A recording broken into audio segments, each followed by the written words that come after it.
Maritime rights! I demand to know the applicable maritime rights for this vessel. The shriek cut through the otherwise calm coastal afternoon air before I'd even fully turned off my truck's engine. I froze, keys still in the ignition, down at the end of my private dock, my dock, the one that had been in my family for generations and was now the crucial lifeline for Coast Guard operations in the area, sat my German Shepherd, Max, looking utterly bewildered, and in my kayak, drifting clumsily away from the pilings, was a woman I barely knew, clad in a ridiculously inappropriate, possibly wine-soaked robe, clutching a half-eaten cheese board like a shield. This was Karen, the recent transplant, the recent divorcee, and bafflingly the newly elected president of our homeowners association. She'd moved in 2 months prior, armed with a voice that could curdle milk and a laminated copy of the HOA bylaws she treated like scripture. Her campaign, if you could call it that, centered around a bizarre PowerPoint presentation titled "How to Improve Our Community by Removing Individualism," a sentiment about as welcome here as a hurricane during tourist season. Yet somehow she'd won. Likely because no one else wanted the headache. This dock wasn't just some planks nailed together. It was federally documented, leased to the Coast Guard, long before the HOA even dreamed of dictating fence colors. It was my heritage, part of my income, and frankly, untouchable. Or so I thought. The kayak incident wasn't my first encounter with Karen's unique brand of entitlement. A few days earlier, a handwritten note, inexplicably covered in glitter, appeared taped to my mailbox. "Dear homeowner," it began, "the HOA has noticed your dock appears inaccessible to the community. Let's work together to make the coast a shared space." I'd laughed, assuming it was harmless overreach. I replied politely but firmly, attaching copies of the deed, city zoning permits, and the Coast Guard lease, highlighting the clause stating the dock was exempt from future community governance. Her response arrived the next day, slipped under my door, a single sheet of paper, no glitter this time, just 5 chilling words scrawled in aggressive cursive, "We'll see about that." Seeing her now, adrift and screeching about maritime law while holding Brie, I had a sinking feeling her definition of "seeing about that" was going to be far more chaotic than I could have ever imagined. The battle lines, it seemed, had just been drawn across the water. Karen's "we'll see about that" echoed in my mind for days. I tried to shrug it off as the bluster of a power-tripping HOA president, hoping the absurdity of the kayak incident might have embarrassed her into silence. I even stuck to my plans for a short weekend trip, needing a break from the sudden neighborhood tension. That was a mistake. I returned Sunday evening to a scene of utter disrespect. Plastic wine cups littered my dock like cheap confetti. A fancy cooler, abandoned, held a pool of melted water and what looked like decomposing brie. Someone's forgotten sandals lay accusingly on my boat cover, and wrapped around my anchor line like a bizarre sea serpent was a bright pink yoga mat. Max, usually lazy in the evenings, whined at my side, pacing nervously along the edge of the desecrated space. It wasn't just mess. A closer look revealed a deliberately snapped slat on one of the older wooden chairs and a fresh, deep scratch gouged into the side of my boat's hull. This wasn't accidental party debris. It felt pointed, malicious. My hands were shaking as I dialed Karen's number. She answered on the 3rd ring, her voice infuriatingly cheerful. "Alex, darling, how was your trip? Did you soak up some sun?" "Karen," I kept my voice level, fighting fury. "What the hell happened on my dock while I was gone? It's a disaster zone. There are wine cups, food wrappers, someone broke a chair, and there's a deep scratch on my boat." There was a slight pause. "Oh, that? Just a little impromptu community gathering, Alex. Purely positive vibes. We were just sharing the lovely coastal energy down by the water. Are you sure about the damage? It gets quite windy down there, you know. Or perhaps Max got a little boisterous." The gaslighting was instantaneous. Max didn't snap a chair slat or gouge my boat, Karen. He's been distressed since I got home, and this is my private dock, leased exclusively to the Coast Guard. You cannot just share it whenever you feel like it. They have a fuel drill scheduled for tomorrow morning. You and your friends need to stay off federal leasehold property. A condescending laugh crackled through the phone. The Coast Guard? Honestly, Alex, are you still on about those boys in their cute little cosplay uniforms? They were probably just playing paintball down the coast last time I saw them.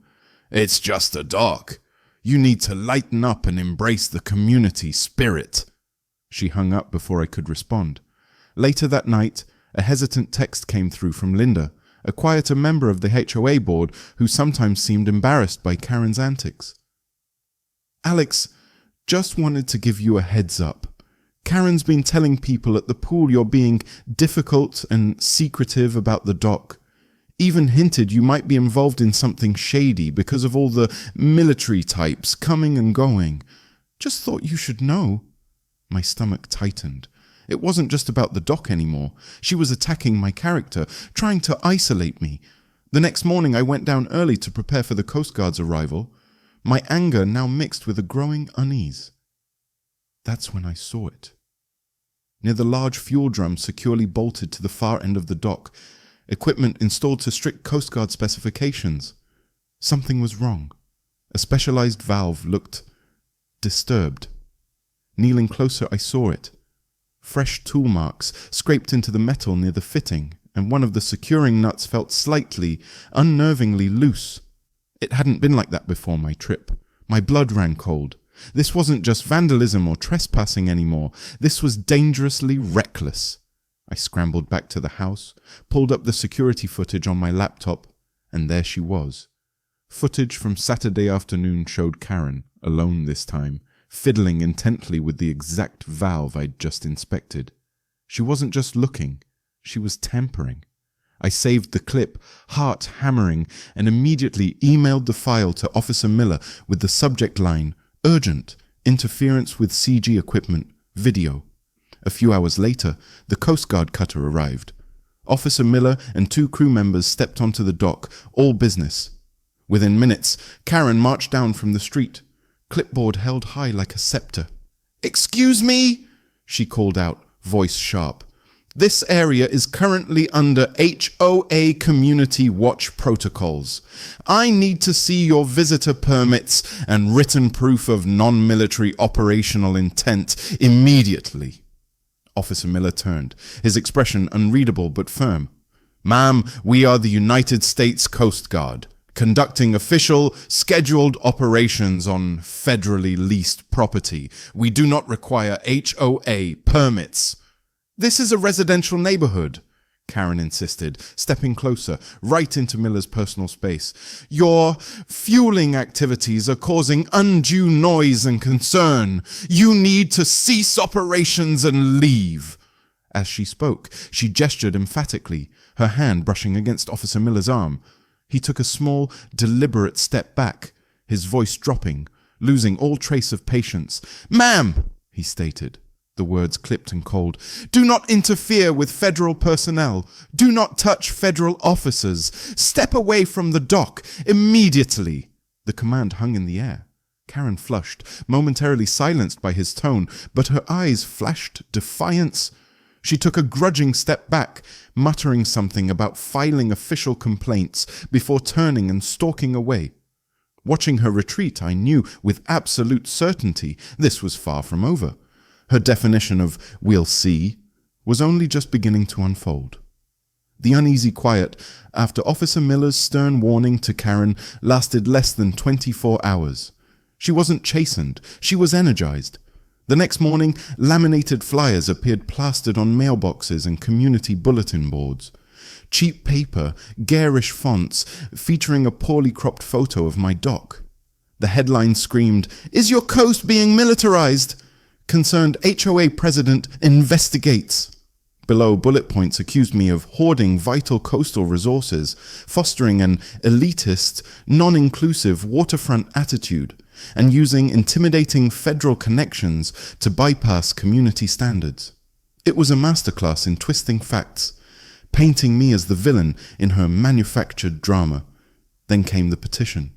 Karen launched herself into a door-to-door campaign with the fervour of a zealot, clipboard clutched like a holy text. I saw her corner poor Mr. Henderson down the street, gesturing emphatically towards my house. He looked uncomfortable, clearly wanting to escape, and after several minutes of what looked like relentless badgering, he scribbled something on her sheet just to make her leave. Linda later confirmed my fears. Karen was using a mix of charm, guilt, and thinly veiled social pressure, telling residents that signing was simply about exploring options for community harmony, while implying those who refused were siding against the neighborhood. The signatures piled up, not necessarily out of agreement, but out of a weary desire to avoid confrontation. The feeling of isolation crept in, colder than the sea breeze. As if that wasn't enough, the official harassment began. First, a crisp white envelope arrived from the HOA, not about the dock, but citing a violation for my trash cans being visible from the street 2 hours before the allowed time, a rule never ever enforced before. The timing wasn't subtle. Days later, the email landed, HOA fine notification, dock access denial. Pursuant to the board's, read Karen's, interpretation of community amenity access, I owed $500 per day, retroactive to the date she started her petition for denying fair water access. The sheer audacity was breathtaking. Any trace of amusement I might have felt earlier had curdled into weary anger. I meticulously scanned the flyer, the trash can violation, the fine notification, and forwarded the entire package to Officer Miller with a simple subject: documentation of escalating harassment. Then Karen took it to a new level of creepy. One morning, I found her stationed at the end of my driveway, wearing a blindingly bright neon yellow vest and holding a homemade Community Watch sign. She wasn't stopping traffic. She was just watching, observing my house. When I took Max out, she called across the street, her voice dripping with false concern. "Alex, dear! Shouldn't little Max be on a shorter leash near a potential operational zone? Safety first!" It felt like psychological warfare, a deliberate attempt to make me feel penned in, monitored on my own property. The inevitable confrontation came during the Coast Guard's next scheduled visit, this time for a routine equipment inspection. Karen was waiting, practically vibrating with indignant energy, phone already in hand. "All right, you again," she announced as Officer Miller and his team approached the dock. "Let's see them. HOA regulations clearly state all external personnel must sign in at the community logbook and wear authorized visitor wristbands for insurance purposes. Where are yours?" Officer Miller let out a barely perceptible sigh. "Ma'am," he said, his voice strained with forced professionalism. "As explained previously, federal operations conducted on this federally leased property are not subject to HOA sign-in sheets or wristband requirements." Karen immediately raised her phone, hitting record. "This is Karen, your HOA president, reporting live," she narrated loudly, angling the phone towards the officers, then panning dramatically towards the water. "We are witnessing repeat non-compliance with established local safety protocols. Observe the dismissive and obstructionist attitude displayed by these federally affiliated individuals who refuse basic community accountability." "Ma'am," Miller interjected, his tone hardening, "your actions, including filming federal officers during the course of their duties without consent, could be construed as interference." Karen ignored him completely, moving pointedly towards the crew members examining a fuel line connection. "Furthermore," she continued her narration, "they appear to be handling potentially hazardous materials in close proximity to residential areas without adequate community oversight or transparency. Is this safe? As president, I demand answers regarding these procedures." She took another step closer to the equipment. One of the younger crew members quickly moved to position himself between Karen and the fuel line. "Ma'am, for your safety, please maintain a distance," This is an active inspection. I have a right, Karen insisted, trying to sidestep him, her shoulder bumping his arm. A right as HOA president to ensure community safety protocols are met. That's enough. Officer Miller's voice cut through the air, sharp and commanding. He stepped forward, his gaze locking onto Karen. Karen, you are now actively obstructing a federal operation, attempting to interfere with safety procedures and creating a hazardous situation. Move away from this dock now, or you will face federal consequences. The authority in his voice was absolute, leaving no room for argument. Karen froze, her eyes wide for a second.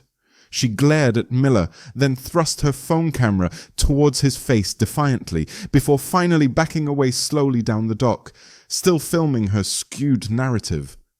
Later that afternoon, my phone rang. It was Officer Miller. The weariness was gone from his voice, replaced by a cold, focused intensity that sent a shiver down my spine.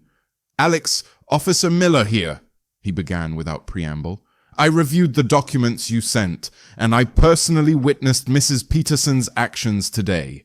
She deliberately interfered with equipment inspection, physically attempted to bypass my crew near active fuel lines, misrepresented our actions while filming, and ignored direct orders to maintain a safe distance.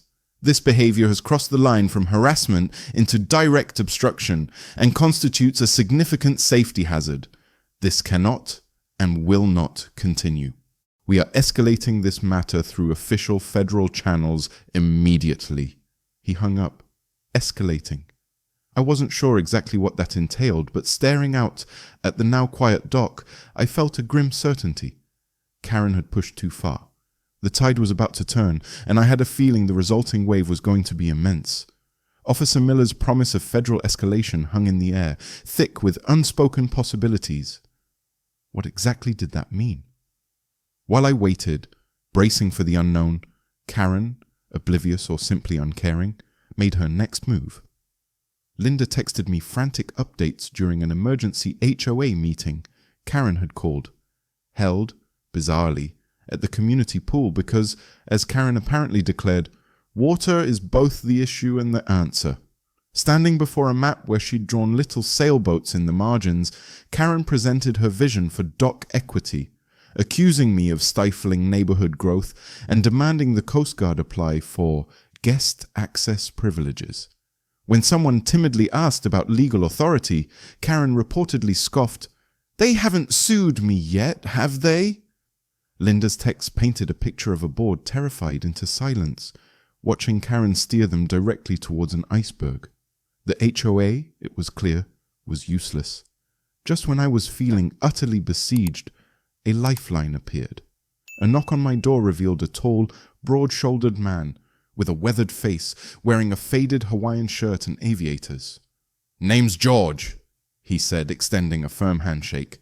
"Retired Coast Guard, used to command out of Charleston, moved in down the street last year. Heard through the grapevine about the dock situation. Figured I ought to introduce myself."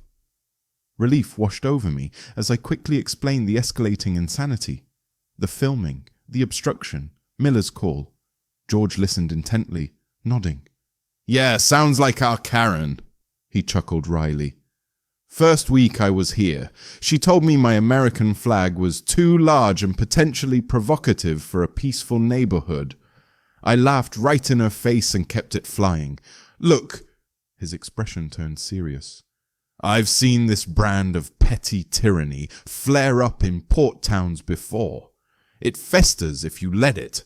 Don't let her bully you into submission. What's the latest? How can I help?"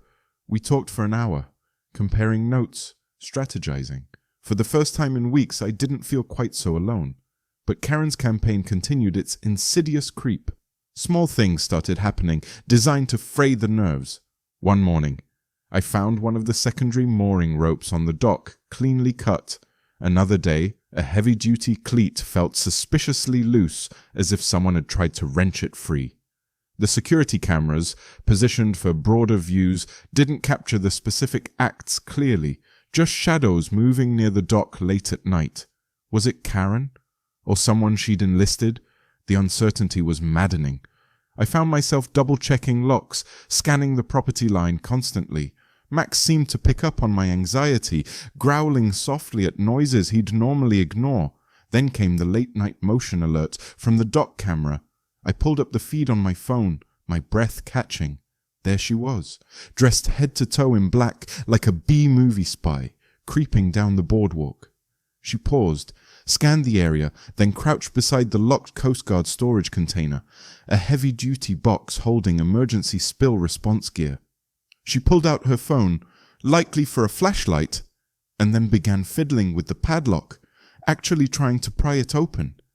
Just as I was about to call 911, her feet slipped on a patch of damp algae.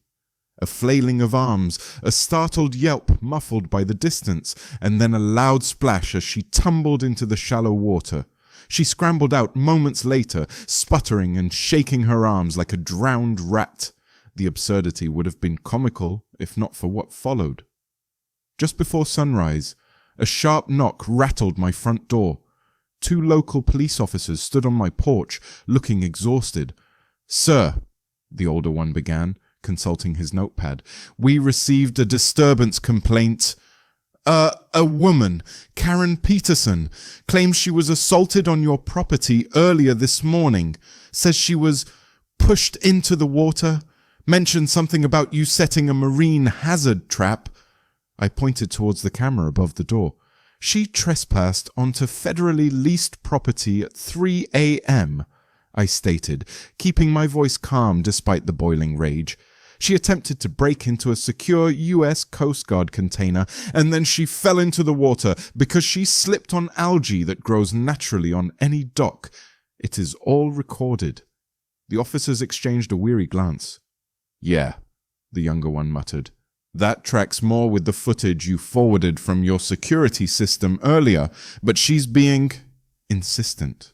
Filed a formal complaint about assault and creation of unsafe conditions." They took a brief statement and left, clearly irritated at being dragged into Karen's drama again, but the seriousness of the false accusation lingered. I immediately informed Officer Miller about the incident, including the attempted break-in of the storage box. His silence on the other end was heavier than any reprimand. A few days later, a crisp envelope arrived, bearing the letterhead of a law firm I'd never heard of. It was from Kevin, Karen's newly minted lawyer nephew. The letter, dripping with legalese and misplaced outrage, accused me of negligence, assault, causing emotional distress, and threatened imminent legal action for Karen's injuries and trauma. I forwarded it straight to Coast Guard Legal. Their emailed response was blessedly brief. Received. Assessed as frivolous harassment. Maintain documentation. Advise no direct response unless lawsuit is formally filed. Reassuring, yet the onslaught felt relentless. The final straw came the following week.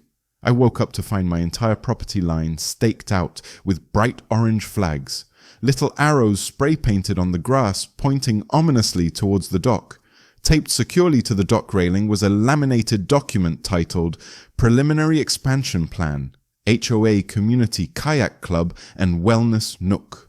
It featured a hand-drawn map showing my dock demolished and replaced by a floating clubhouse monstrosity with a juice bar. I took the ridiculous drawing straight to George. He stared at it, blinked, then burst out laughing. "She's drawing fake buildings now? A wellness nook? Okay, playtime is officially over." The humor vanished from his face, replaced by steely resolve. He went to a file cabinet and pulled out a worn, official-looking folder. "We're saving this," he said grimly, opening it to reveal original Coast Guard strategic assessments, blueprints, and reports detailing this specific dock's critical role in regional emergency preparedness dating back decades. "Made a call yesterday to an old friend at Homeland Security," George added, tapping a highlighted paragraph in one report. "Someone very high up is now extremely interested in understanding why a local HOA president seems determined to obstruct access to a federally prioritized emergency response site." The impact of George's call landed sooner than I expected. Linda called me a few days later, her voice hushed and trembling. Alex, a letter just arrived at the HOA office. Official seal.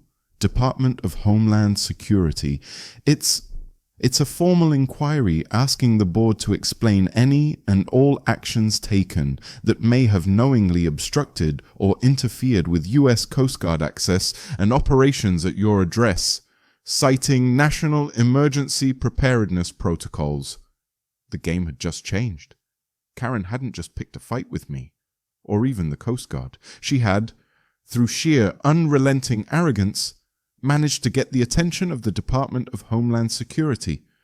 The Department of Homeland Security inquiry sent a shockwave of fear through the HOA board. Linda told me they were practically hiding under their desks. But Karen? Karen reacted with the kind of staggering defiance usually reserved for villains in cheap action movies. Instead of backing down, she doubled down. 2 days later, garish flyers appeared everywhere.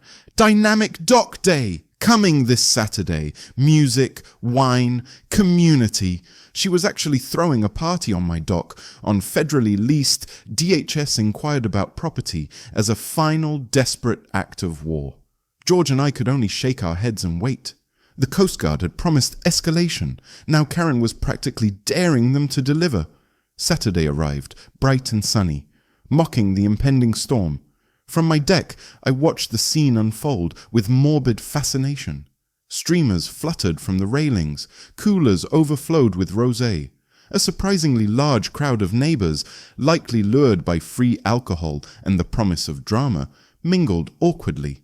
A DJ spun cheesy yacht rock, while Karen, beaming, held court near the entrance, wearing a cheap satin sash emblazoned with Dock Queen and handing out paper wristbands like she was managing Coachella. Max growled low in his chest beside me. Then the low thrum of powerful engines vibrated across the water. Heads turned. Rounding the point wasn't the usual single patrol boat. 3 sleek Coast Guard cutters sliced through the calm bay, heading directly for my dock. They moved with purpose, formation tight, an undeniable show of force. This wasn't a fuel stop. This was the cavalry. The lead cutter docked with practiced precision. Several officers stepped onto the planks, boots thudding with authority, their faces grim and unsmiling. Officer Miller wasn't among them. The man in charge looked sterner, higher ranking. Karen, sash askew, rushed towards him, clipboard somehow still in hand, despite the party atmosphere. "Excuse me!"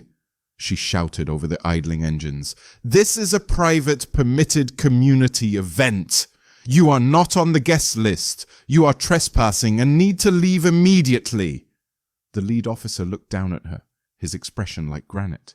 "Ma'am," his voice was cold steel, cutting through the DJ's fading track. "We aren't guests. We're the United States Coast Guard, and we're the reason this dock infrastructure exists. This," he swept a hand across the chaotic party scene, "is an unauthorized mass gathering, illegally obstructing access to a federal operational site. Disperse immediately." Before Karen could retort, he gave a curt nod to the cutter. With a sudden, deafening roar, a water cannon mounted on the vessel pivoted and unleashed a high-pressure arc of seawater across the dock. Pandemonium erupted. Screams mingled with the crash of glasses and the sizzle of drenched electronics as the DJ scrambled to save his gear. Guests fled, clutching ruined plates of charcuterie, scrambling over each other to get away.